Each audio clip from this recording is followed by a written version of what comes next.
tema da nossa conferência é Marcas do Discipulado Cristão. Marcas do Discipulado. E, de início, eu quero que nós entendamos que as marcas do discipulado, ou as marcas do discípulo, são, em primeiro lugar, as marcas do seu mestre. Discipulado é seguir e imitar Jesus. Então, se discipulado é seguir e imitar Jesus, as marcas do discipulado são, essencialmente, as marcas do caráter de Cristo em nós. E é sobre isso que eu quero falar com vocês nesta noite. Nós vamos correr por alguns textos do Evangelho de Marcos, buscando 3 marcas do caráter de Jesus. E eu escolhi o número 3, porque vocês são batista regular. Não estou brincando, tem a piada, né? Que o sermão batista regular em 3 pontos. Estou brincando. Porque são essas 3 marcas que nós identificamos no Evangelho de Marcos. 3 marcas do caráter de Cristo que devem ser presentes em nós e devem crescer em nós, porque somos discípulos dele. O meu objetivo com isso ao expor as marcas do caráter de Cristo, como demonstrado no Evangelho de Marcos, é conduzi-los, meus irmãos, a uma admiração perplexa e gloriosa do caráter de Cristo. De modo que vocês tenham um desejo cada vez mais profundo de ser como Ele é, de admirá-lo e então de seguir os passos dele. Afinal, quando admiramos alguém, nós queremos ser como esta pessoa. É muito comum, por exemplo, que um filho homem, quando criança, diga que quer ter a mesma profissão que o seu pai. Por quê? Isso é comum. Porque a admiração leva à imitação. Por isso, quando um jogador de futebol muda o visual e usa um novo corte de cabelo, de repente começa a pipocar para todo lado menino usando o mesmo corte. Eu acho que vocês se lembram aqui de 2002, o ano em que o Brasil foi pentacampeão mundial. Faz tempo, viu? Depois dali só. Ronaldo Fenômeno lançou aquele corte cascão e virou uma febre. Tem até um vídeo antigo de uma emissora que mostra aí um monte de menino naquele ano com aquele mesmo corte do Ronaldo. Já pensou? Por quê? Porque a admiração leva à imitação. Quem ganha o nosso coração se torna o nosso exemplo, se torna a nossa referência.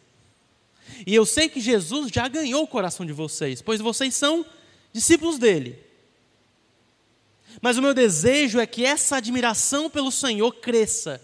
Cresça em adoração reverente, cresça em um amor tão profundo com Ele, que sejamos impelidos, quase que de maneira automática, à luz dessa glória, a imitá-lo cada vez mais, à luz das marcas do seu caráter.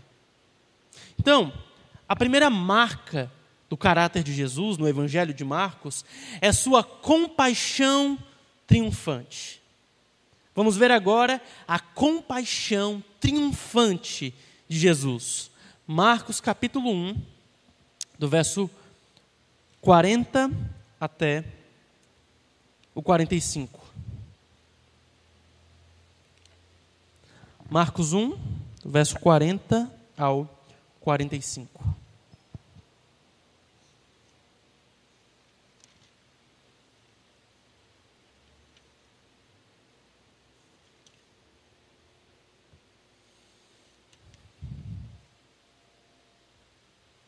Antes de ler, quero fazer uma breve oração.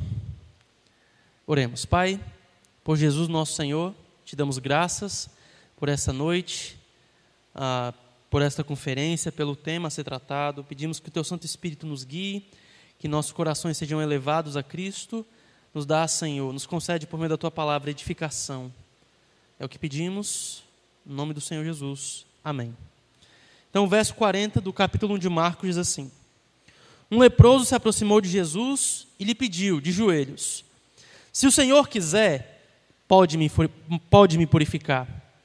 E Jesus, profundamente compadecido, estendeu a mão, tocou nele e disse: quero sim, fique limpo. No mesmo instante, a lepra desapareceu dele e ele ficou limpo. E, advertindo-o severamente, logo o despediu.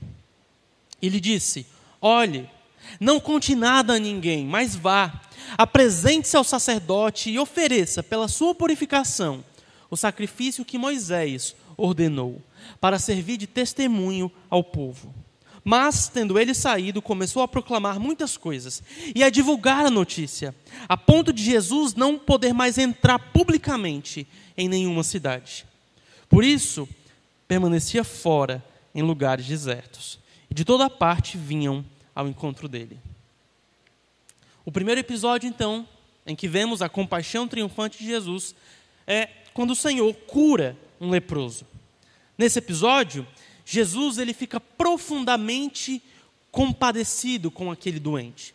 O verso 41 utiliza uma expressão, ao falar dessa compaixão, que transmite a ideia de uma emoção muito forte, algo que mexe com o íntimo de alguém. Jesus fica comovido aqui. É assim que ele fica, comovido ao ver o sofrimento daquele homem. Jesus realmente se importa com a dor e com a situação daquele homem. E eu quero que também vocês entendam que o triunfo da compaixão de Jesus é evidente especialmente por tudo que essa cura envolve. O problema daquele homem não era apenas algo físico, mas social. Ele era excluído da sociedade judaica por conta daquela enfermidade. A lepra, naquele contexto, era fonte de impureza ritual. Um judeu leproso era excluído não só da sua comunidade, como também era excluído da adoração no templo. Porque a lepra era um sinal de morte. Era um sinal visível da corrupção física que adentrou neste mundo por conta do pecado. Não quer dizer que todo leproso, não quer dizer que o leproso era leproso por causa de um pecado específico que ele cometeu, mas que a lepra, assim como tocar no cadáver, como algumas doenças alistadas ali em Levítico, são sinais de corrupção física, são sinais de degradação na criação por causa do pecado. Então, quando o Levítico prescreve a exclusão do leproso, isso não era uma prática desumana, ou não era uma forma de julgar o leproso, não. Mas, ali no contexto cultico de Israel, símbolos importam. Há tantos símbolos no templo, há tantos símbolos no tabernáculo, e a lepra, ela também era um símbolo. Ela, de maneira visível, simbolizava morte, degradação, corrupção física, por causa do pecado. Por isso, o leproso não poderia estar no ambiente do culto, no tabernáculo. E havia uma grande importância na questão da pureza. Os sacrifícios não eram apenas uma forma de representar expiação de pecados, que obviamente é Cristo que realiza, mas eram também uma forma de limpar, purificar as pessoas de maneira ritual. A lei prescrevia a impureza e a separação do leproso, mas a lei não poderia resolver essa situação. A boa notícia é que Jesus é fonte de toda pureza. Onde Ele está, os impuros se tornam puros. E o que a lei não poderia fazer, Jesus faz. A lei poderia indicar, identificar a impureza ritual, mas ela não poderia purificar os que estavam ritualmente impuros, como os leprosos. Mas Jesus, ele não só pode, como ele faz isso nessa história. Com a sua pureza, ele purificou a impureza daquele homem. Como? Não apenas falando, de fato, ele poderia apenas falar e curar com a sua palavra, poderia, sim. Mas aqui ele decide tocar no homem. Ele cura tocando fisicamente, tocando naquele homem, que estava com a pele se esfacelando e provavelmente até fedendo. Imagine aquele homem cheio de ataduras, cheio de feridas, o sangue vazando pelas ataduras, fedor. Mas Jesus não se afasta do homem, nem o cura à distância. Aquele homem se aproxima de Jesus, em vez de Jesus dar 3 passos para trás e falar: opa, você está curado aí, à distância. Não. Jesus se aproxima ainda mais dele. Se aproxima e toca naquele corpo em frangalhos, num gesto de profunda identificação. Jesus participa da dor dele. Jesus se identifica com o leproso, sendo movido por uma grande compaixão, ao ponto, inclusive, de sofrer prejuízo por causa daquele homem. Sim, ao curar aquele homem, Jesus sofre prejuízo. Jesus não fica leproso, mas Jesus se coloca numa situação, ou Jesus é colocado em uma situação de exclusão da cidade. No final da história, o ex-leproso não atendeu ao comando que Jesus havia dado, de que ele fizesse silêncio sobre o milagre. Ao contrário, ele sai falando para todo mundo do que aconteceu com ele. Resultado? A notícia daquele milagre, que era comparado a uma ressurreição naquela cultura, se espalhou de tal forma que agitou as massas. As pessoas ficaram em êxtase e se inflamaram tanto que começaram a fazer um tumulto para ir até Jesus, se espremendo numa cidade, ao ponto de que Jesus precisou não mais ficar na cidade, ir para o deserto, ficar fora, num lugar deserto. Percebe a ironia? O leproso começa a história fora da cidade, isolado. Depois de encontrar Jesus, ele pode andar livremente. Por outro lado, Jesus começa na cidade, mas após o seu encontro com o leproso, ele foi forçado a se retirar para lugares isolados. Ao final da narrativa, como vai nos dizer aí o verso 45, é Jesus quem está fora, em lugares desertos, lugares solitários. O que acontece aqui? Jesus e o leproso trocam de lugar. E eu acredito que essa troca ilustra para nós o Evangelho. Aquilo que Cristo fez por nós na cruz. Na cruz, Cristo tomou sobre si a nossa exclusão de Deus, do seu povo, a nossa impureza, não apenas ritual, mas espiritual, e a dor do pecador, para que nós, pecadores, pudéssemos ser incluídos, purificados e restaurados.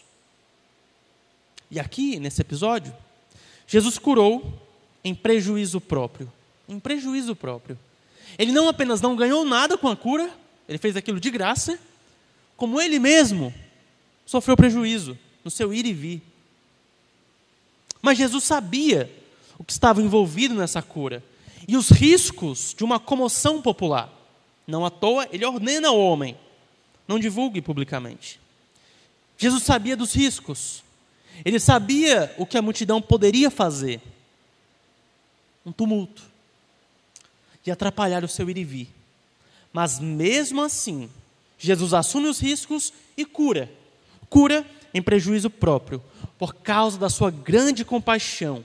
Compaixão triunfante. Compaixão que triunfou em toda aquela situação. Porque mesmo ele indo para o deserto, as pessoas continuaram indo até ele. E a sua obra continua. Sua missão continuou e avançou. Homens, vocês como discípulos de Jesus, devem cultivar esse mesmo tipo de compaixão triunfante. E eu gostaria de aplicar isso especialmente ao casamento. Se importe com a sua esposa de verdade. Sinta na pele a dor dela e chore com ela, se for preciso. Pois homens que são discípulos de Jesus sentem emoções profundas, como Jesus, comovido, e demonstram compaixão pelas pessoas, especialmente pela esposa, que é o nosso próximo, mais próximo. E para cuidar da sua esposa, você vai precisar, em alguns momentos, renunciar o seu descanso e o seu conforto. E a compaixão de Cristo deve triunfar nessa situação e te levar a se entregar pela sua esposa, mesmo que com sofrimento próprio. Portanto, quando você vir a sua esposa cansada, faça o máximo para dar a ela descanso. Se ela está com dores, alivie essas dores. Se ela estiver triste, console, mas não seja insensível, não seja distante. Lembra de Jesus olhando para esse homem leproso, profundamente comovido, e se aproximando dele para tocá-lo e participar com ele daquela situação? Assim, não seja insensível, nem distante das pessoas, e de modo especial da sua esposa, porque você imita o seu mestre. Ele é cheio de compaixão, compaixão triunfante. E assim também é você. Isso nos leva ao segundo texto, em que vemos, de modo especial, a compaixão triunfante de Jesus. Marcos capítulo 2, do verso 15 ao 17. Marcos 2, do 15 ao 17, diz assim: Achando-se Jesus à mesa, na casa de Levi, estavam junto com ele e com seus discípulos muitos publicanos e pecadores, porque estes eram muitos e também o seguiam.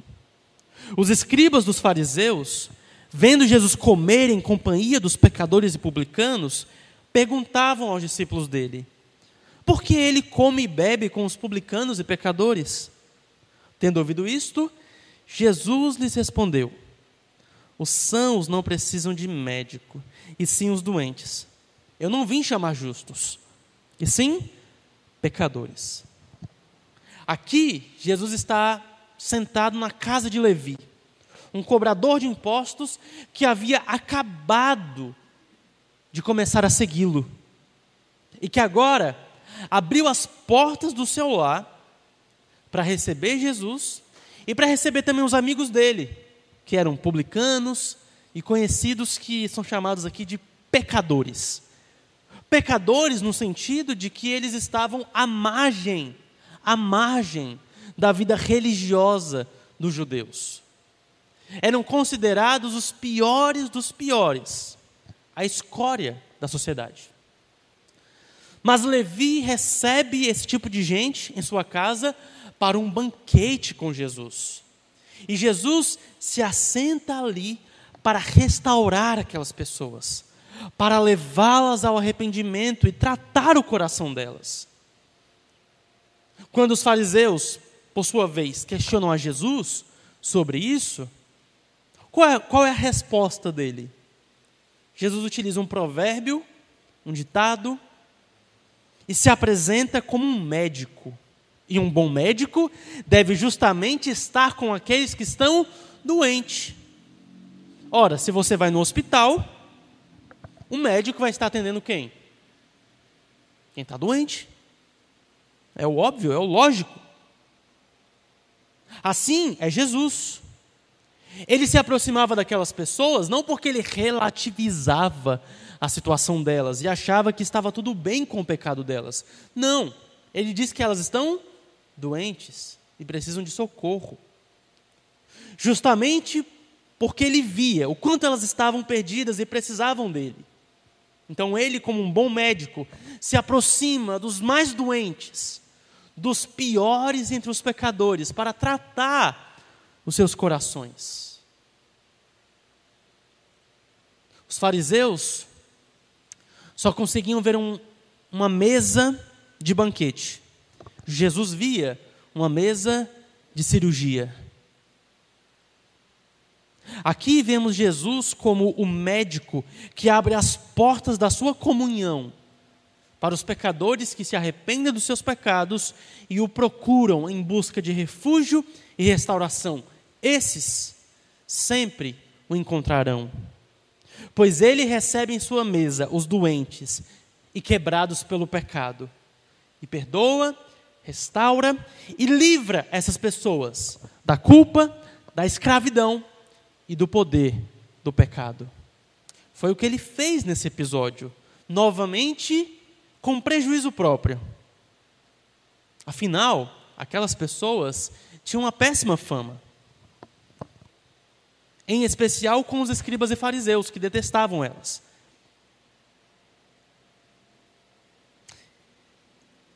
Então, o fato de Jesus se sentar com publicanos e pecadores numa mesa de banquete era algo que trazia a ele um prejuízo direto. Numa sociedade como aquela, o status de uma pessoa importava muito. E o status de alguém influencia o status daqueles que se aproximam dessa pessoa. Então, se alguém é considerado uma pessoa duvidosa, rejeitada, excluída, a falta de prestígio dela contaminava, assim como a lepra contaminava. Há uma contaminação social aqui. Por isso que os fariseus, quando viram Jesus ali, isso ligou um alerta neles. Eles falaram: opa, como assim? Ele está se associando com esse tipo de gente? Mas Jesus não tem medo disso. Ele não tem medo de ser rejeitado por acolher os piores entre os pecadores, dentre os pecadores na sua mesa. Ele os acolhe mesmo assim, mesmo sabendo que seria criticado pelos fariseus. Ele acolhe os perdidos, sabendo que vai sofrer prejuízo social por causa disso. Vai ser perseguido, rejeitado, como de fato foi pelos escribas e fariseus. Mas ele faz isso por conta de sua grande compaixão, uma compaixão triunfante. E eu pergunto a vocês, homens, vocês carregam consigo essa mesma leveza, essa mesma compaixão pelo pecador? Vocês são compassivos com aqueles que caem em pecado e precisam de perdão e restauração? Ou você tem um olhar crítico que lhe prende a uma postura viciada de sempre olhar para as pessoas de baixo para cima e sempre ter uma palavra de juízo para elas, antes de chamá-las amorosamente ao arrependimento e à restauração? O discípulo de Jesus deve carregar em seu peito a mesma compaixão de Jesus pelos pecadores. E isso, meu irmão, novamente, deve começar em seu casamento. A sua esposa só pode vencer os seus pecados, vencer os pecados com os quais ela luta, se aproximando de Cristo, vindo para a mesa de Cristo. Portanto, corrija ela pela palavra quando você perceber que ela está caindo em algum pecado, mas não faça isso com o objetivo de desprezá-la, se vingar dela, machucá-la, diminuí-la ou algo do tipo. Não, chame-a ao arrependimento. Chame-a com graça e compaixão, com o intuito de conduzi-la a Cristo e conduzi-la a Cristo continuamente. Lembre-se, à luz desse texto, que Jesus é o amigo dos pecadores. Ele é o nosso amigo, porque somos pecadores. E está de braços abertos para nos receber, nos perdoar e nos restaurar. E você deve sempre, escute isso, você deve sempre apresentar essa compaixão de Jesus, esse Jesus compassivo, à sua esposa e aos seus filhos. Alguns pais colocam algumas expectativas sobre os seus filhos que oprimem eles. Expectativas que soam como se os filhos não pudessem errar, ou como se os filhos tivessem que cumprir a lei, ou de Deus ou dos pais, à risca para serem aceitos. E ao contrário, você primeiro é aceito pelo Evangelho, então você obedece. A gente não inverte as coisas. Portanto, quando a sua esposa fizer algo para te machucar, ou que te machuque, em vez de você se vingar, desprezá-la, lembre-a do Evangelho. Chame ela ao arrependimento. E lembre ela de que Jesus é cheio de compaixão. Compaixão que triunfa sobre o pecado. E eu espero que esse mesmo tipo de compaixão, uma compaixão triunfante, que triunfou na vida do leproso, que triunfou na vida de Levi e dos outros publicanos, triunfe no seu casamento, na sua vida, como pai também. Amém? Então, vimos a primeira marca do caráter de Jesus, sua compaixão triunfante. E agora, veremos ainda uma segunda marca do caráter de Jesus, que é a sua paciência constante. Paciência constante. Marcos 1, versos 16 e 17. Marcos 1, 16 e 17 diz assim: Caminhando junto ao mar da Galileia, Jesus viu os irmãos Simão e André, que lançavam a rede ao mar, porque eram pescadores. Jesus lhes disse: Venham comigo, e eu farei com que sejam pescadores de homens, pescadores de gente. Aqui está o primeiro episódio em que eu quero enfatizar essa marca de Jesus, sua paciência constante. Preste atenção e você vai ver que o Senhor chamou para si homens com muitos problemas. Lendo o Evangelho de Marcos, mas lendo os 4 evangelhos, o quadro é o mesmo. Jesus chamou homens com problemas de ego, problemas de incredulidade, problemas de superstições. Lembra quando Jesus está andando sobre as águas? E aí, se não me engano, é Mateus que descreve esse detalhe. Os discípulos olham para Jesus e ficam com medo porque pensavam que ele era o quê? Um fantasma, uma assombração. Homens com problemas de ego, de incredulidade, de superstições, de ignorância acerca do plano de Deus.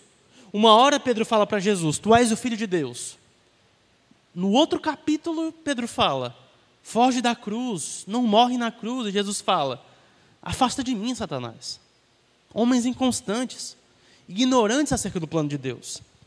Mas Jesus vê nesses homens a base do seu reino. A base pela qual a sua mensagem alcançaria todo mundo. Jesus deseja trabalhar com eles e de ir corrigindo as falhas deles aos poucos. Aos poucos. Jesus ensina e espera o momento de sua palavra frutificar no coração daqueles homens. Em Marcos capítulo 4, há uma parábola, eu não vou ler aqui, mas ela está do verso 26 ao 29, uma parábola que revela o mistério do reino. E Jesus fala que o reino é como um semeador que lança a semente, e depois de semear, ele dorme de dia e de noite, e a semente vai crescendo, sem que ele saiba como. Independente dele, ela simplesmente cresce, uma vez que foi lançada na terra. Primeiro aparece o grão, depois a espiga, e depois o fruto na espiga. Essa é a filosofia de ministério de Jesus. Ele não é imediatista, ele espera o crescimento da semente. Jesus sabe do pior dos seus discípulos. Jesus sabe que os seus discípulos iriam abandoná-lo. Ele fala para Pedro: você vai me negar. Fere o pastor e as ovelhas ficarão dispersas. Jesus sabe que aqueles discípulos, aqueles homens que ele comissionou e que tão corajosamente deixaram tudo para segui-lo, no momento da crucificação iriam abandoná-lo, mesmo que temporariamente. Mas Jesus ama tanto aqueles homens teimosos e difíceis, que dá o privilégio deles andarem com Ele, por um período de 3 anos e meio, mais ou menos. Jesus não enxerga aqueles homens à luz de quem eles eram naquele momento. Ele enxerga aqueles homens à luz do que eles ainda seriam por meio dele. Olha o que Jesus fala para Simão e André. Simão aqui é Pedro. Eu farei, futuro, eu farei de vocês pescadores de homens. Vocês ainda não são isso, mas eu farei vocês assim, pescadores de homem. Há uma promessa. E todo o chamado de Jesus para esses discípulos e para nós, e o resultado garantido desse chamado, está fundamentado na promessa de Jesus. Eu farei com que vocês se tornem pescadores de homens. Jesus aqui está se comprometendo com a tarefa de transformá-los. E embora, obviamente, já tenha acontecido uma mudança imediata neles, quando eles deixaram tudo para seguir a Jesus, algumas coisas ainda levariam tempo. Mas Jesus não é imediatista. Ele sabe que algumas coisas levam tempo. E por isso, toda a jornada deles até Jerusalém e até a crucificação, Jesus vai trabalhando no coração dos discípulos e no caráter daqueles homens, semeando a sua palavra e esperando que houvesse frutificação. Aqui está a sua paciência. Paciência constante. Em todo o ministério de Jesus com esses homens difíceis, o Senhor não desistiu deles e foi trabalhando com eles. E nós sabemos que houve frutos. Nós somos frutos do ministério desses homens difíceis e teimosos, mas que no discipulado, na jornada do discipulado, se tornaram, pela graça, pescadores de homens. Vamos imitar Jesus e não sermos imediatistas. Pensar novamente aqui no casamento. À medida que você vê os erros da sua esposa, creia na obra que Deus está fazendo nela, embora isso não seja aparente. À medida que a narrativa de Marcos avança, você vai vendo erros grotescos dos discípulos. E a pergunta que fica é: será que aquela promessa que Jesus fez para eles vai se cumprir? Será que esses homens aqui serão pescadores de homens? E sim, se tornaram pescadores de homens. Mesmo que aparentemente nesse processo, em alguns momentos parecia que não. O crescimento no discipulado, no processo discipulado, nem sempre é aparente à primeira vista. Por isso, não sejamos imediatistas. Semeie a palavra de Deus em seu lar e espere que Deus dê crescimento a seu tempo. Enquanto isso, você vai fazer o quê? Você vai orar. A oração expressa sua espera e sua confiança de que Deus vai agir na sua esposa e nos seus filhos. Então, em vez de se frustrar, reclamar, murmurar, vá até o Senhor em oração e diga: Senhor, eu vou semear a tua palavra no meu lar, e eu peço que o Senhor dê fruto e crescimento. Que a minha esposa cresça, que os meus filhos cresçam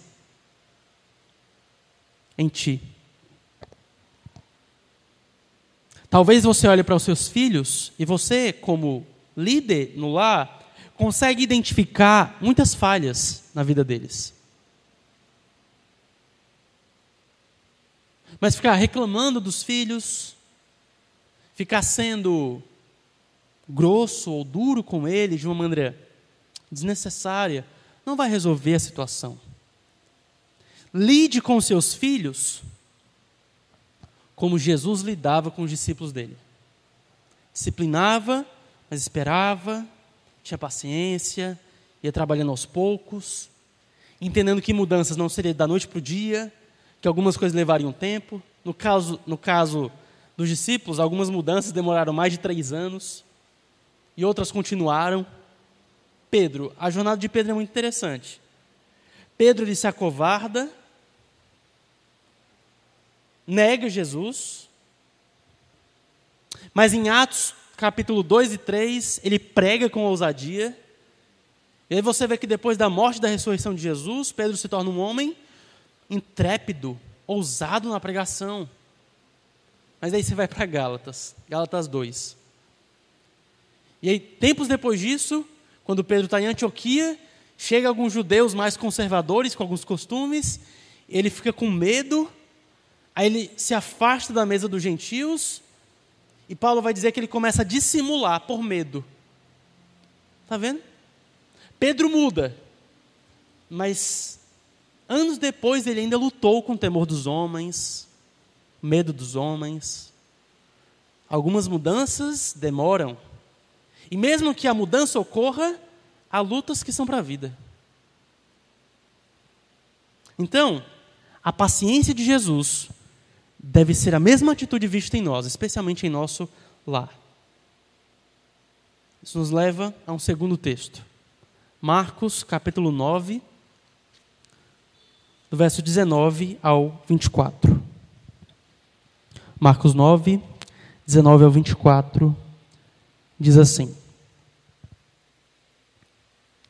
Então Jesus exclamou: Ó geração incrédula, até quando estarei com vocês?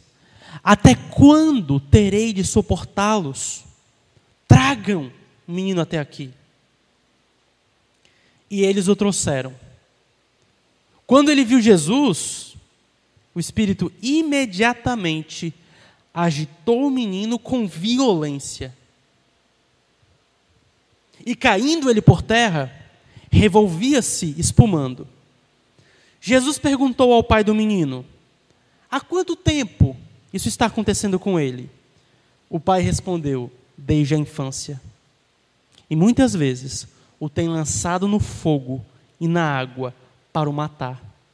Mas, se o Senhor pode fazer alguma coisa, tenha compaixão de nós e ajude-nos. Ao que Jesus respondeu: se o Senhor pode, se tu podes, tudo é possível ao que crê. E imediatamente o pai do menino exclamou: eu creio, ajuda-me na minha falta de fé. Perceba que no verso 19, a incredulidade do povo traz sofrimento a Jesus. Ele diz: até quanto ele de sofrer vocês? A incredulidade, a ignorância de vocês me causam dor. Mas Jesus não desiste das pessoas. Ele continua trabalhando com a multidão. De modo geral, a multidão estava endurecida, mas alguns que estavam ali, depois da morte e da ressurreição, creram no Senhor. Jesus trabalha com a multidão, trabalha com os discípulos e não desiste.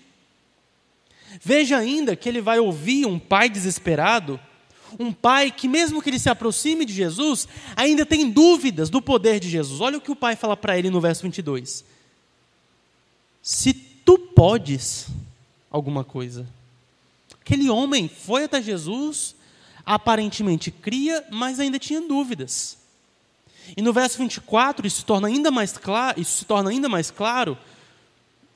O homem, ele traz aqui uma confissão de fé extremamente paradoxal. Eu creio, ajuda-me na minha descrença. Eu creio, ajuda-me na minha falta de fé. Eu tenho fé, me ajuda na minha falta de fé. E a confissão dele é quase que um resumo do que Marcos nos conta sobre a fé dos discípulos. Os discípulos creem, mas eles têm falta de fé. Texto que, se Deus quiser, veremos amanhã, Marcos capítulo 4, do verso 35 ao 41, veremos amanhã esse texto. Jesus acalma a tempestade, porque os seus discípulos estavam morrendo de medo. E Jesus fala: como que vocês ainda têm medo? Vocês não têm fé? Só que aí, o leitor já leu desde o capítulo 1 e já viu os discípulos curando enfermos, expulsando demônios junto com Jesus. Já viu os discípulos deixando tudo para seguir Jesus. E Jesus agora pergunta para eles. Eles estavam com medo, estavam duvidando mesmo. E Jesus fala: vocês ainda não têm fé? E aí, os discípulos têm fé ou não têm? Essa confissão paradoxal do pai desse menino resume o que Marcos nos fala sobre os discípulos.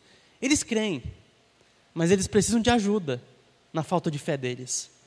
Porque é uma fé real, mas é uma fé imperfeita. É real, mas é imperfeita. É uma fé real, mas tem falhas, vacila. E Jesus, ele é zeloso, mas ele não é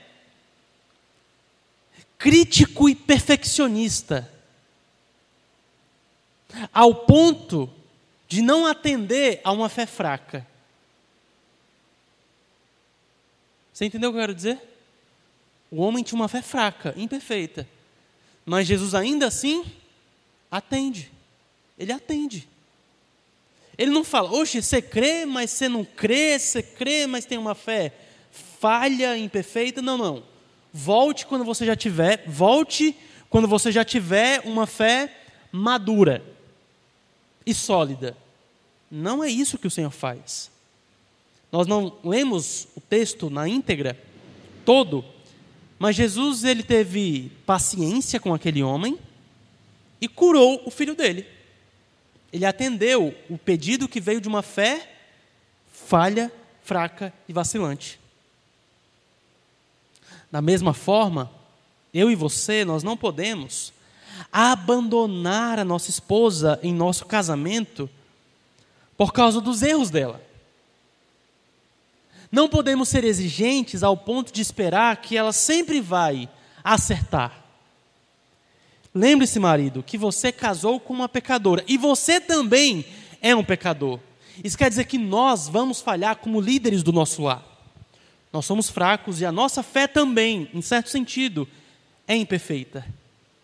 Como do pai daquela história, em algum sentido. E por isso precisamos de paciência de Deus e da nossa esposa. Então, ofereça o mesmo tipo de paciência que você precisa à sua esposa. Porque se você esperar perfeição ou acertos perfeitos da sua esposa para que só então você comece a amá-la, você nunca vai amar. Tenha paciência. Se Jesus, que é perfeito e por ser perfeito, atendeu a uma fé imperfeita, que nós tenhamos esse mesmo tipo de paciência. E ainda há um terceiro episódio em que vemos a paciência constante de Jesus. Peço que você vá comigo para Marcos capítulo 14, verso 72.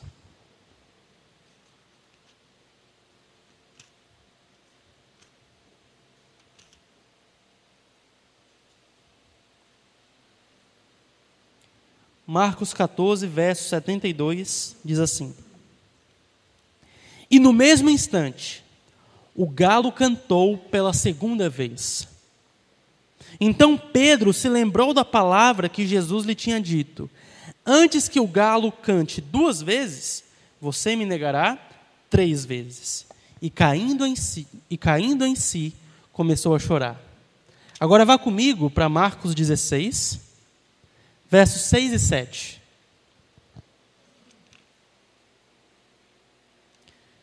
Ele, porém, lhes disse: não tenham medo. Vocês procuram Jesus, o Nazareno, que foi crucificado. Ele ressuscitou, não está aqui. Vejam o lugar onde o tinham colocado. Mas vão e digam aos discípulos dele e a Pedro, que ele vai adiante de vocês para a Galileia. Lá vocês o verão, como ele disse. No verso 72 do capítulo 14, nós vimos a negação de Pedro. Ele negou a Jesus. Jesus havia falado para ele que isso iria acontecer. Mas ele disse que não iria acontecer. Não, Senhor, não vai acontecer. Ele age com orgulho, ele confia em si mesmo, e ele perdeu, ele teve uma derrota na sua caminhada. Ele faz exatamente o que ele jurou que não faria. Com as suas palavras, ele, que sempre foi um seguidor tão enérgico e corajoso de Jesus, mas aqui, temendo os homens, com as suas palavras, com as suas próprias palavras, ele desprezou Jesus, ele desprezou tudo aquilo que ele havia vivido com Jesus durante aqueles anos. Que erro terrível e triste, muito triste. Ele chora, ele lamenta porque de fato foi algo muito triste. Mas como que Jesus reagiu a isso? Como que você reagiria a isso? Guardado as devidas proporções, imagine que você tem um amigo de infância, um amigo mais chegado que um irmão. E chega um dia em que você escuta esse seu amigo falando mal de você pelas costas. E alguém pergunta, o que você é daquele fulano? E o seu amigo diz, eu não sou nada. Aliás, e o seu amigo diz, eu não sou nada. Quero nem saber, ali não presta. Quero longe de mim. Como que você iria se sentir? Jesus estava andando com Pedro durante 3 anos e meio, mas aqueles 3 anos e meio foram intensos, profundos, de muitas experiências. Pedro estava entre os 3 que viram Jesus transfigurado no monte. Quantas experiências de intimidade Jesus ofereceu a Pedro, quantos? E agora Jesus conseguiu ouvir Pedro praguejando e dizendo, eu não conheço esse homem, eu não conheço ele de jeito nenhum, não me associe a este homem. Imagina isso. Mas agora como é que Jesus lida com Pedro? Texto de Marcos 16, 6 a 7. Jesus envia um anjo com uma mensagem, não apenas para os discípulos, mas especialmente para Pedro. O anjo, na mensagem dele, olha, fale para os discípulos. Ele enfatiza, e para Pedro. Fala para Pedro que Jesus quer se encontrar com ele. Jesus quer se encontrar com você, Pedro. Aonde? Onde? Na Galileia. Onde é que tudo começou? Onde é que a história de Pedro com Jesus começa? Nós lemos.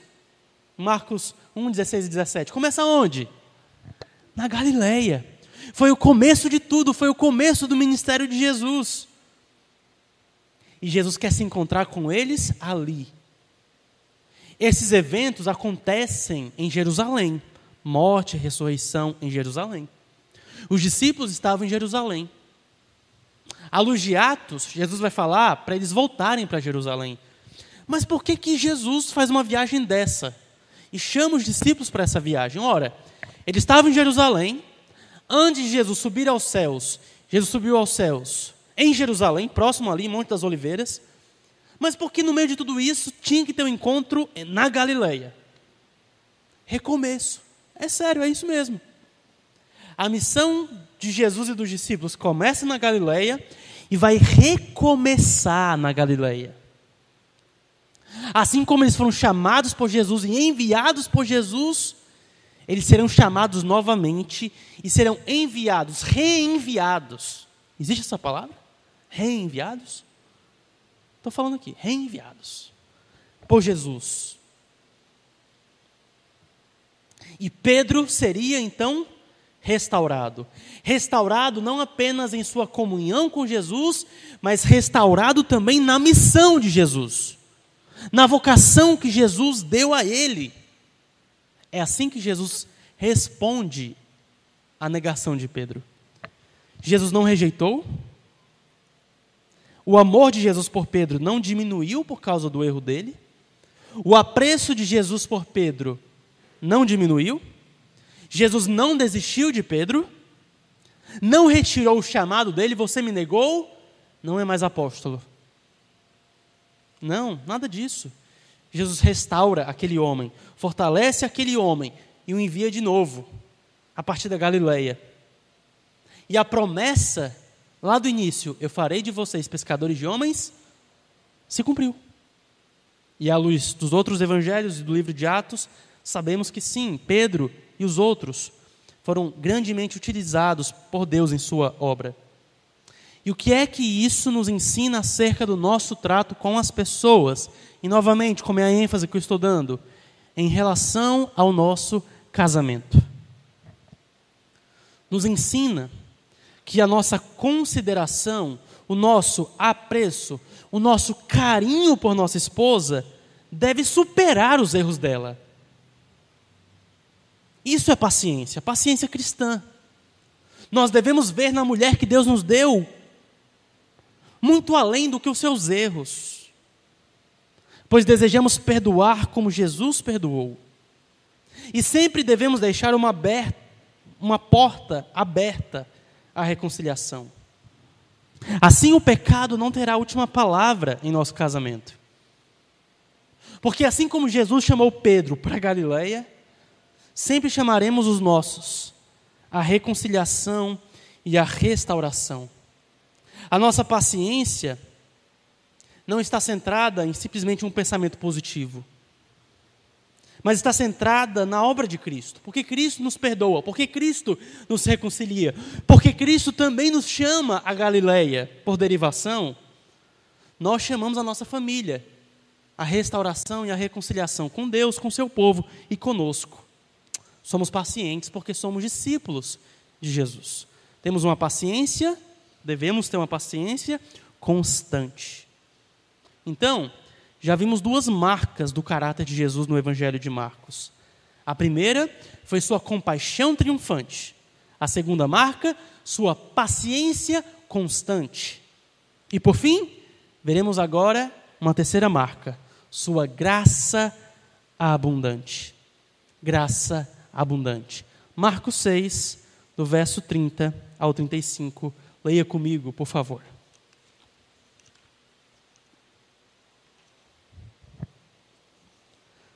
Marcos 6, do 30 ao 35, diz assim: Os apóstolos voltaram à presença de Jesus e lhe relataram tudo o que tinham feito e ensinado.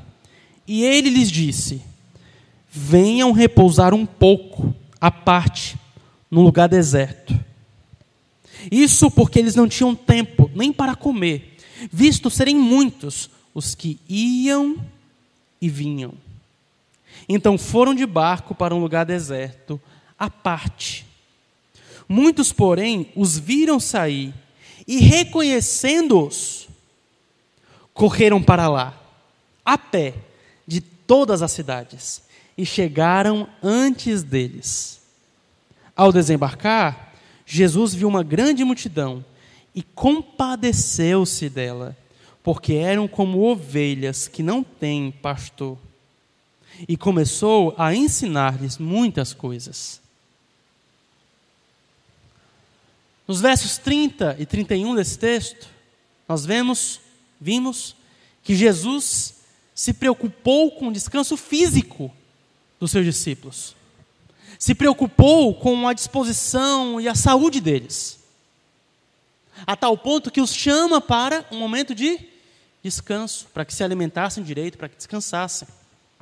Só que quando chega lá do outro lado do mar da Galileia, o verso 34 nos diz, imagina a cena, Jesus está cansado, seus discípulos estão exaustos, e Jesus, não, vocês merecem uma folga, vou usar a palavra merece não, mas é bom que vocês tenham uma folga, vocês precisam descansar, vamos descansar, vamos se alimentar.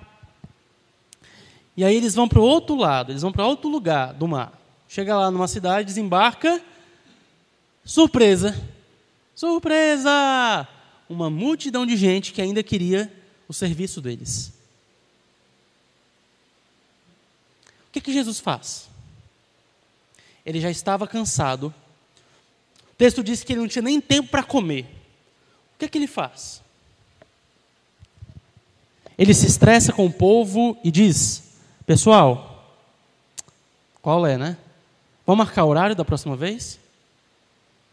Vocês estão vendo que eu estou cansado, meu tempo já deu, agora é folga. Meu horário já terminou.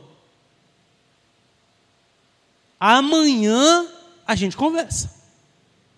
É isso que Jesus faz ou diz? Não é.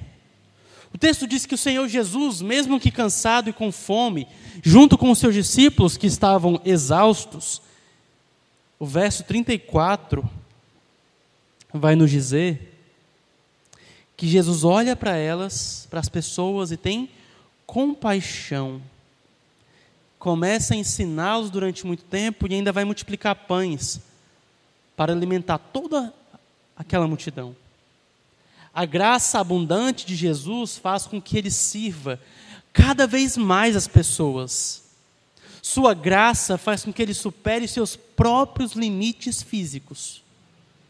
Ele abre mão do seu descanso. Ele foi para descansar, mas ele abre mão do seu descanso para atender aqueles que estavam à procura dele. O que isso significa para o nosso casamento? É a pergunta que eu tenho feito geralmente. Em primeiro lugar, significa que assim como Jesus se preocupou com o descanso dos seus discípulos, nós também devemos nos preocupar com o descanso físico da esposa. Sua esposa não pode ficar com tudo em casa. Ela precisa de tempo para se alimentar direito, para descansar. E com a graça abundante de Cristo fluindo de você, se disponha a ficar com seus filhos, para que ela descanse. Lave louça. E aqui, Senhor, não manda um raio na minha cabeça, não. Tenho dificuldade que só de lavar louça. Lave louça, ajude na comida, arrume a casa. Permita com que ela também tenha um tempo de descanso. Senhor, me ajuda nisso. E eu sei que haverá momentos em que nós, homens, por conta do nosso muito trabalho, estaremos cansados. Mas aí chega o momento de imitarmos a Jesus. Jesus, mesmo cansado, por causa da sua graça, trabalha e serve os outros. E por graça, pela graça de Cristo, transbordando em nós, nós devemos renovar as nossas energias, ou mesmo que as nossas energias não se renovem, vamos exaustos mesmos, e vamos servir a nossa família, vamos servir a nossa esposa, vamos servir os nossos filhos. Chegou em casa, você já trabalhou o dia todo. Você trabalhou o dia todo, chegou em casa, pegou um ônibus, chegou em casa cansado. É hora de você fazer o quê? Descansar? Talvez. Mas talvez não. Talvez seja a hora de você continuar trabalhando pelos seus diretamente. Ah, mas eu já coloco a comida na mesa. Mas graça é você ir sempre além. Graça é o que supera expectativas. Isso é graça. É ir além do que é esperado de você. Portanto, você chega em casa e mesmo com fome, com sono, indisposto, você vai ir além das suas forças, além do que você já faz. E nós imitaremos o nosso mestre assim, sendo graciosos e de maneira abundante. Então, quando você chegar em sua casa, cansado, exausto, e os seus filhos forem até você, você chegou exausto, o seu filho está lá, chega para você, com um dever escolar, ou com um brinquedo, ou com um livrinho para colorir, ele olha para você e fala: papai. Assim como aquela multidão foi até Jesus, e Jesus não rejeita, nem diga, volte mais tarde, ele simplesmente abraça e acolhe, e passa muito tempo com eles, já cansado, e vai servi-los, que você faça o mesmo. Chegou do trabalho cansado, sua esposa foi até você, seus filhos foram até você, é hora de você continuar servindo. Sirva-os, fique com eles, brinque com seus filhos, dê tempo a eles. E essa graça abundante no lar é tão abundante que deve e irá transbordar na igreja local. Assim como você cuida da sua família, se disponha também a cuidar da família de Deus, a igreja. da qual nós homens somos membros. E homens que são especialmente carregados de servir os pequeninos de Jesus. Sua igreja local, meu irmão, tem necessidades. A minha tem necessidades. Essa igreja tem necessidades. E Jesus conta com você, homem. Jesus conta com você para tomar a frente naquilo que é preciso, para ser um braço forte, ativo nos ministérios e disposto a cuidar dos outros e dos novos discípulos. Há um comentário que sempre circula, entre nossas igrejas. Rapaz, parece que a sociedade feminina é mais ativa, que os homens. Parece isso. A gente comenta isso. Meus irmãos, nós somos os homens. Tomemos a frente. Cristo conta de modo especial conosco para guiar as mulheres, cuidar das crianças, direcionar os adolescentes. A sociedade masculina, a SOMAC, deve ser um bastião de luz, de direção, um farol nessa igreja, um braço forte para sustentar os outros, para servir todos os outros membros dessa igreja local. Portanto, não se esconda atrás do serviço dos outros. Sirva você e sirva de maneira abundante. E sim, eu sei que você trabalha a semana inteira, seu tempo é curto e suas energias a cada ano que passa vão diminuindo. Eu sei. Mas o tempo é curto, a seara é grande, os trabalhadores são poucos e o Senhor conta com você. E o que Ele deseja é que você olhe para Ele e se disponha a ser gracioso como Ele é. E diz sempre além, além, vá além, se doe, vença seu cansaço, sacrifique o seu descanso, sacrifique o seu conforto, se necessário, e assuma responsabilidades na sua igreja local. Só corrigindo uma coisa, se necessário, não, é necessário. Em muitos momentos, para você estar presente na reunião dos homens, que dia é? Quinta. Para você estar presente na quinta-feira, você vai ter que abrir mão do seu conforto. Chegar do trabalho, não vai descansar, vai para a reunião dos homens. Final de semana, você vai servir no ministério que você faz parte. Abra mão do seu conforto. Assuma responsabilidades na sua igreja local. Seja uma coluna para os mais novos e alguém sempre disponível às necessidades e ao serviço dessa igreja. Seja gracioso como Jesus. Isso nos leva ainda a um outro texto. No capítulo 6, ainda no capítulo 6, do verso 45 ao 48, que diz assim: logo a seguir, Jesus fez com que os seus discípulos entrassem no barco e fossem adiante dele para o outro lado, para Betsaida, enquanto ele despedia a multidão. E tendo-os despedido, subiu ao monte para orar. Ao cair da tarde, o barco estava no meio do mar e Jesus estava sozinho em terra. De madrugada, vendo que os discípulos remavam com dificuldade, porque o vento lhes era contrário, Jesus foi até onde eles estavam, andando sobre o mar, e queria passar adiante deles, tomar a frente deles. Eles, porém, vendo-o andar sobre o mar, pensaram tratar-se de um fantasma. Marcos fala isso, desse detalhe. Pensaram tratar-se de um fantasma e gritaram. Pois todos viram Jesus e ficaram apavorados. Mas Jesus imediatamente falou com eles e disse: coragem, coragem, sou eu, não tenham medo. Até aqui. O resto da história vocês conhecem. Jesus, para evitar um alvoroço na multidão, ele acabou de multiplicar os pães. O paralelo desse texto em João nos diz que a multidão planejava tomar Jesus à força para fazer dele rei, antes do tempo, de uma forma que não era de acordo com o plano de Deus. Então Jesus se retira para orar e envia os discípulos para outro lugar. Vão para o mar. A gente se encontra depois. Jesus estava orando, tendo seu tempo a sós com o Pai, mas de repente ele vai andar sobre o mar. Parece algo aleatório, né? Jesus quer simplesmente exibir o seu poder. Não foi aleatório. Ele foi ao socorro dos seus discípulos. Ele foi socorrer os seus. Ele foi cuidar deles.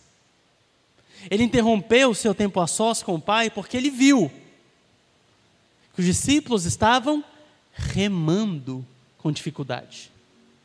Não sei se ele viu porque o monte era alto e os discípulos ainda estavam no campo de visão de Jesus, ou ele viu de maneira sobrenatural, mas de qualquer forma ele soube que os seus discípulos estavam com muita dificuldade, não estavam conseguindo resolver o problema só. Então, ele sai como um herói, que enfrenta até o mar, para proteger aqueles que ele ama. E por isso, para que ele chegue a tempo, ele vai andando sobre as águas, para chegar o mais rápido possível aos seus companheiros e salvá-los. Ele é um herói atencioso, que vigiava os seus amigos, mesmo à distância. E estava pronto para cuidar deles, protegê-los, e não se atrasou. Esteve presente, chegando no momento exato para socorrê-los. Isso é graça abundante. Temos um Salvador que nos vigia e cuida de nós.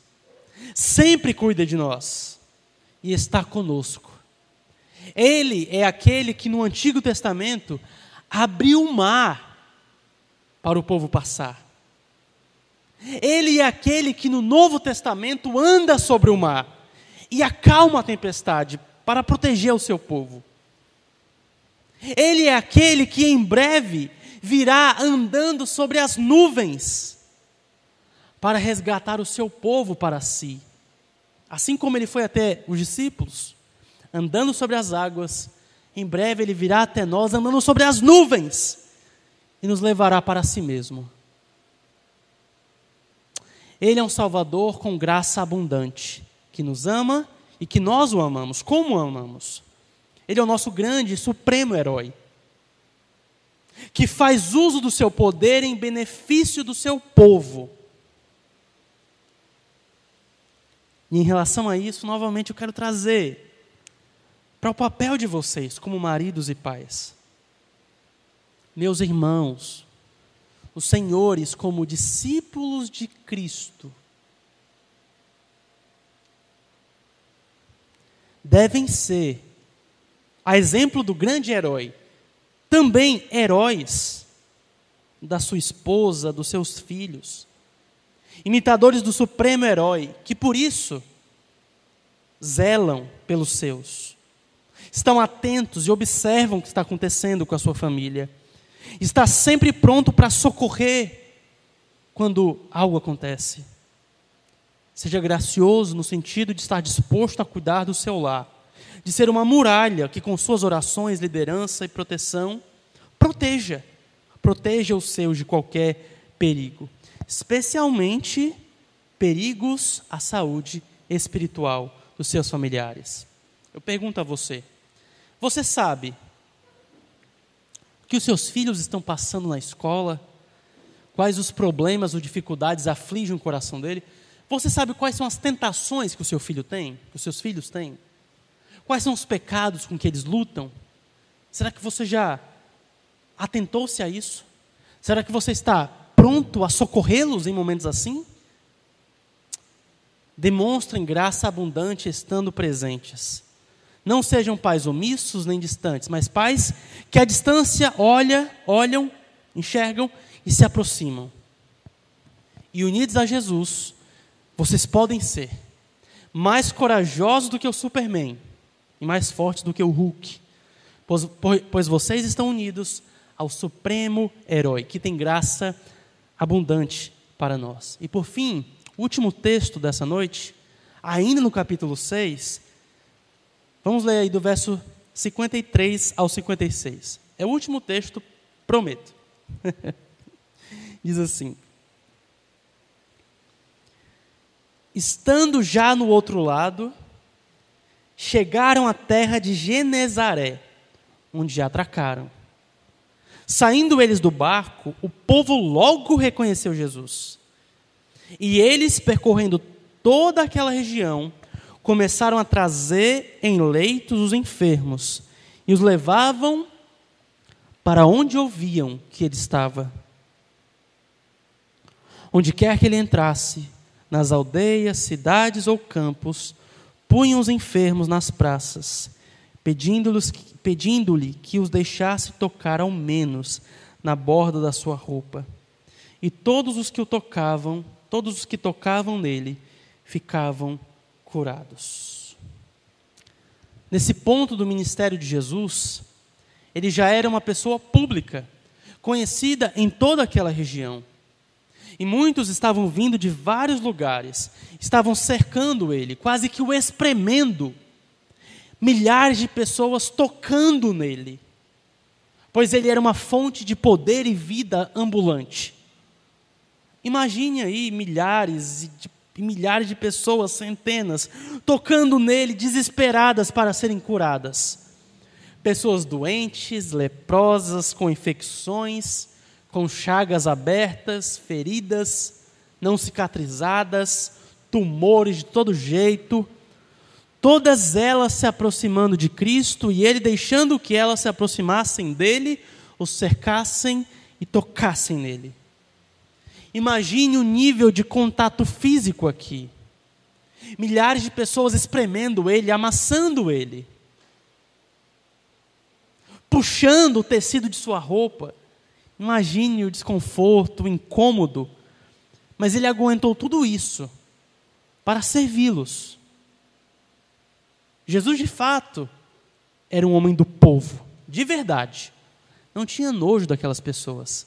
Não tinha alergia a elas. Ele era tão humilde, mesmo sendo Deus, como nós lemos em Filipenses 2. Se esvaziou, se fez servo, se colocou no meio de pecadores doentes, miseráveis, e cuidava de todos, com muita graça e disposição. Você consegue imaginar essas pessoas que estão viajando há dias para se encontrar com Jesus, numa época em que não tinha Rexona? Elas estão doentes, feridas abertas, estão suadas pelo calor do deserto. Toda essa gente aí cercando Jesus. Se você já pegou um ônibus lotado lá para o Papicu, você deve se lembrar, ou deve imaginar aí o cheiro de gente suada. Era isso que Jesus estava experimentando aqui e muito mais. E as pessoas sujas e feridas tocando nele. E ele deixando que elas tocassem nele. Se entregando a elas, sem reserva. Você já pensou nisso? Você consegue imaginar qualquer político, qualquer jogador de futebol, qualquer celebridade, qualquer modelo, qualquer cantor, ficando no meio de pessoas pobres e doentes, sem a proteção de seguranças, sem distância nenhuma delas e sem ganhar nada em troca? A gente não vê isso acontecendo. Mas o Deus Todo-Poderoso, dono de toda a glória e riqueza, dono de toda a beleza e autor dos melhores cheiros que existem nessa terra, se fez homem, andou em lugares contaminados por doença e miséria e serviu a todos, mesmo os mais carentes e desesperados, por pura graça. Esse é Jesus, cheio de graça abundante. E esse Jesus chama você para fazer o mesmo, para pisar nas pegadas dele, para que você, unido a ele pela fé, o imite e seja gracioso com as pessoas. Pessoas com problemas e dificuldades vão aparecer à sua volta, vão talvez visitar uma programação dessa igreja local. E como você vai receber essas pessoas? Com indiferença, fingindo que nem está vendo, olhando de cima para baixo, fingindo que nem é com você, ou como um servo que está disposto a se doar de maneira abundante.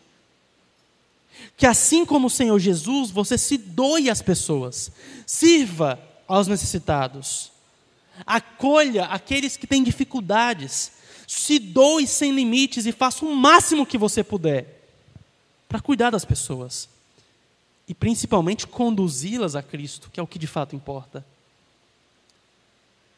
Homens dessa igreja, sejam acolhedores, acessíveis e graciosos com todos.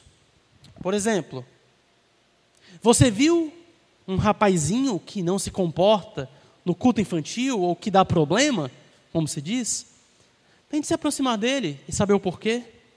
Talvez esse menino que dê problema não tenha uma referência masculina. Não tem uma referência masculina em casa. E tanto você como os outros homens da igreja podem tratá-lo bem, conduzi-lo ao Evangelho, conduzi-lo a Cristo e serem boas referências de homens. Da mesma forma, talvez haja em sua igreja local um membro ou alguém que está inicialmente visitando as programações e que você sabe que essa pessoa está com dificuldades financeiras. Se ofereça para ajudar, acolha, assim, ajudando, ofertando na vida dessa pessoa, motivando os outros irmãos a contribuírem com as necessidades dessa pessoa. Sejamos acolhedores e tratemos bem as pessoas como sinal do nosso compromisso com Jesus, aquele que é cheio de graça. E isso deve se aplicar a todo tipo de relacionamento que temos, mesmo aos mais superficiais. Por exemplo, como é que você convive com as pessoas desse bairro? Como é que você convive com as pessoas do Curió? Como você convive com seus vizinhos, com os atendentes da padaria, com a caixa do supermercado? Você é rabugento, está com a cara fechada, não fala direito com as pessoas? O que acontece se depois você for pregar o Evangelho para essas pessoas? Será que elas estarão dispostas a ouvir você? Você tem uma mensagem que fala de graça, mas você não é gracioso. Você fala que Jesus nos acolhe, mas você não está disposto a acolher. A nossa falta de graça externalizada, graça manifesta em detalhes do dia a dia, fecha para nós oportunidade de compartilharmos da graça por excelência de Jesus. Se formos graciosos como Jesus foi aqui, eu creio que mais pessoas virão a nós para ouvir sobre a nossa mensagem. Eu acredito que as pessoas à nossa volta escutam de Jesus a partir de nós, quando vem Jesus em nós, quando vem graça. Sejamos graciosos e teremos oportunidades de pregar o Evangelho da graça. Então, não seja indiferente às pessoas. Não seja alheio às pessoas. Tenha cheiro de gente, assim como Jesus tinha em seu ministério. Esteja cercado por pessoas, servindo elas, cuidando delas e demonstrando graça, especialmente na sua igreja local, com seus irmãos em Cristo. Assim, como falei no início, para concluirmos, lembre-se, quem ganha o nosso coração, ganha a nossa imitação. Quem você admira, você imita. A tal ponto que se você era menino em 2002, eu não duvido que você quis fazer o corte cascão do Ronaldo. Mas hoje vimos o caráter de alguém que é perfeito, que é digno de nossa admiração e muito mais, que é digno de nossa adoração e contemplação reverente. Então, meus queridos, que o amor de Jesus enche os seus corações nesta noite. Que vocês o admirem e o adorem de maneira ainda mais intensa. E assim decidam imitá-lo de maneira ainda mais profunda. Que as marcas do caráter dele, compaixão triunfante, paciência constante e graça abundante, sejam vistas em você e cresçam em você a cada dia para a glória dele. Amém? Que Deus abençoe. Foi um prazer estar com vocês. Até amanhã.